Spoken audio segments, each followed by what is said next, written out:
Join me as I dive deep into the question, what really happens when intimacy disappears from a relationship?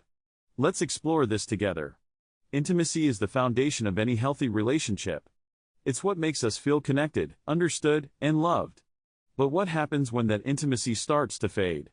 The emotional connection we once felt begins to weaken, leaving us feeling isolated and alone, even when we're still together. This isn't just about physical closeness, intimacy is also about emotional closeness. It's about feeling seen, heard, and validated by our partner. When that intimacy disappears, it can be really tough to navigate. We might feel like we're just going through the motions of being in a relationship, but it doesn't feel fulfilling anymore.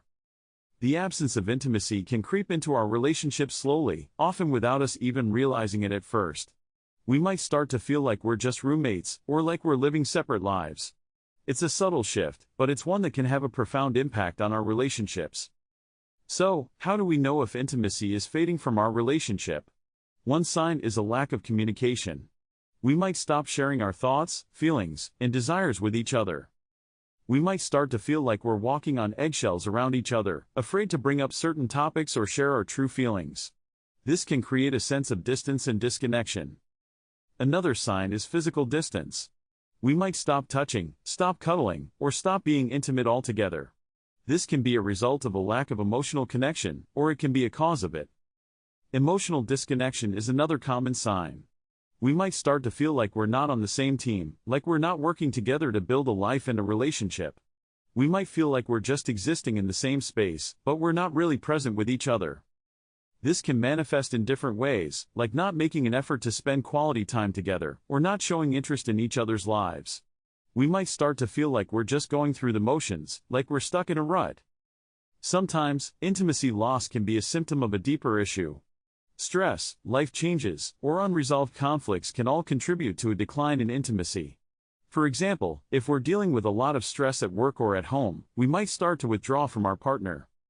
Life changes, like having a new baby or moving to a new city, can also put a strain on our relationships. We might feel like we're just trying to survive, rather than thrive, in our relationships. Unresolved conflicts can be another major contributor to intimacy loss. If we're not communicating effectively, or if we're not making an effort to resolve our conflicts, they can start to build up and create a sense of resentment. This resentment can be a major intimacy killer. We might start to feel like we're not on the same page, like we're not working together to build a life and a relationship. We might feel like we're just existing in the same space, but we're not really present with each other. Other examples include a lack of shared activities, not making time for each other, or not showing appreciation for one another. These might seem like small things, but they can have a big impact on our relationships. So, what's next? How do we reconnect with our partner and reignite that intimacy? One strategy is to have an open and honest conversation. We might need to talk about what's been going on, and how we've been feeling. We might need to make an effort to spend quality time together, doing things that we both enjoy. This can help us reconnect and build a sense of closeness.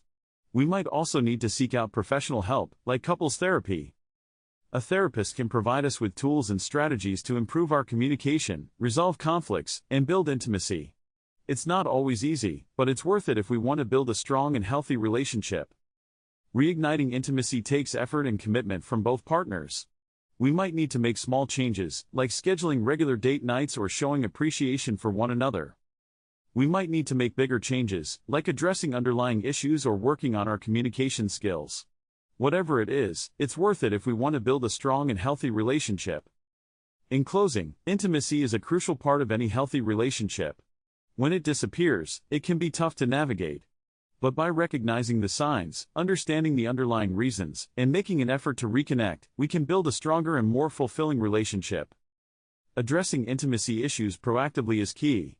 We shouldn't wait until it's too late. We should make an effort to nurture our relationships and build intimacy. By doing so, we can create a deeper and more meaningful connection with our partner. So, I want to leave you with a challenge. Take a closer look at your relationship and see where you can make some changes. Make an effort to reconnect with your partner, and see what happens. If you've experienced intimacy loss in your own relationship, I'd love to hear about it. Share your story in the comments below, and let's work together to build stronger and healthier relationships. Don't forget to share this video with someone who might need it, and check out my related content for more relationship advice. Thanks for watching.